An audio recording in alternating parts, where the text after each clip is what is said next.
Hey, what is going on, ladies and gentlemen? My name is Rayge, and we are back today with the weekly reset that's happening just a few hours here. So I wanted to get you guys up to speed in terms of what's turning over, what's wrapping up, as well as what's around the corner, because this is going to be a pretty exciting week in terms of some of the events that are also going live as well.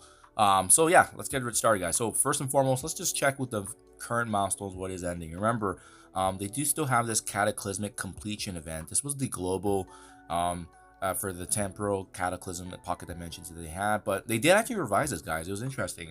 It was actually a lot more difficult, but maybe if you guys been able to take advantage, make sure you're claiming this because there's still a few days here. But yeah, it's been some freebie crystals here in addition to power cores, and we're almost there at the end, and it's been nice. I've played it a little bit, to be honest, not a crazy amount, just with my time and everything. But I mean, the good news is it's a global milestone, which means you get rewarded so as long as you participate in it, but you don't need to necessarily do well.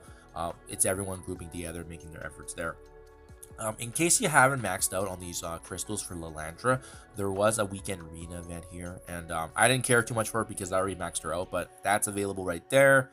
We have the X-Man in Space event still happening. Quack-fu does wrap up today in just a few hours, so depending on where you guys want the rank, maybe you're close to a milestone, I would take a look at this to see if you do need to push this. Remember, this was the campaign energy spending event, right, that you don't need to utilize, but especially if you've already used the Orcus and Night Stalkers, as well as I think there was, what was it, Orcus Night Stalkers, and then camping energy with a bit of the Escape from Killing, I believe. Was it? No, that was a week before. Sorry about that. Yeah. So mainly raids and the campaign energy. So if you're doing that, then that can get you the majority there.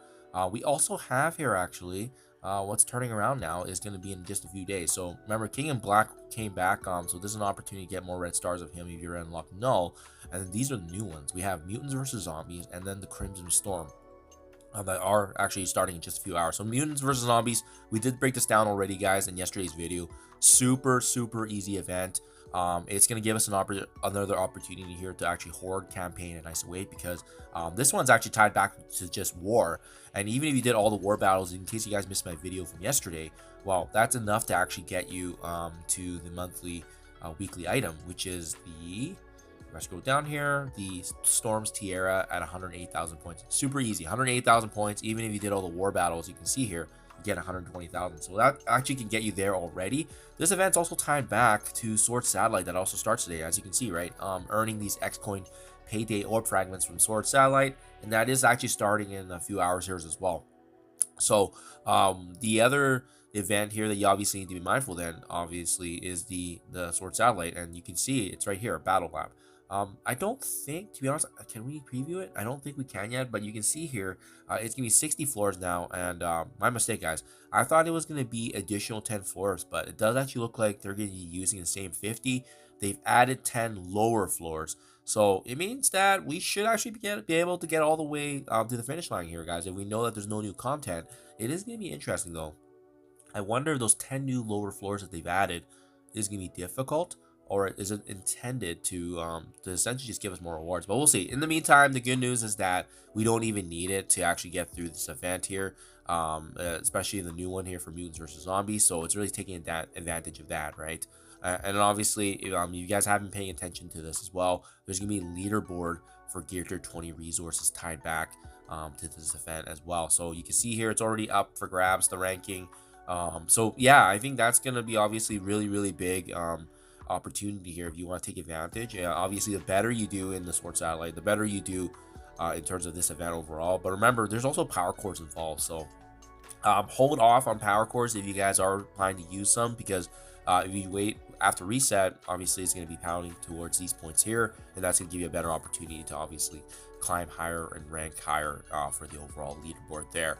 Aside from that, guys, we actually have Silver Sable here as well, joining in just a few days. I believe she's coming here on the 10th, which is in is it by what, Thursday? This coming Thursday? So be on the lookout for that. That's going to be where we could potentially see some 4-piece teams with Vigilante finally shaking things up a bit in the new Chaotic Storm raid. So that's going to be something I'm paying attention to. That's also why I haven't used any power cores yet for Daredevil Modern and Silver Sable, just because her introduction as well gives us another chance here to see if this can work. And if it can work, yeah, maybe back with some power core spending videos, guys. So I'll keep you guys up to date on that.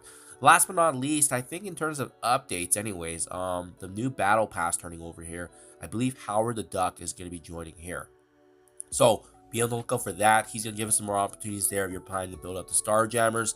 Otherwise, there wasn't really anything too crazy in the blog post. I think there was gonna be a new Undying Night of the Living Zombie poll, and that was between Squirrel Girl, Cosmo, Kestrel, and Cable. So be on the lookout for that. That can be very quickly here, just a few days. And then we also got confirmation there's gonna be more Twitch drops.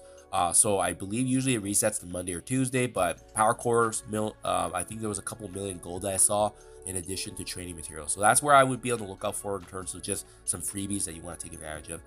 That is it in a nutshell, guys. Let me know what you think, comments below. Hopefully you guys have been trucking through, as you can see. Just been continually just hoarding and hoarding, because next week will probably be some sort of campaign energy event, but it won't be a leaderboard. Following week, we'll make it count because it's going to be the return of another leaderboard. So that's kind of my game plan there, guys. Hope this was helpful. Let me know what you think, comments below. Thank you for your time as always, and I'll catch you guys in the next one.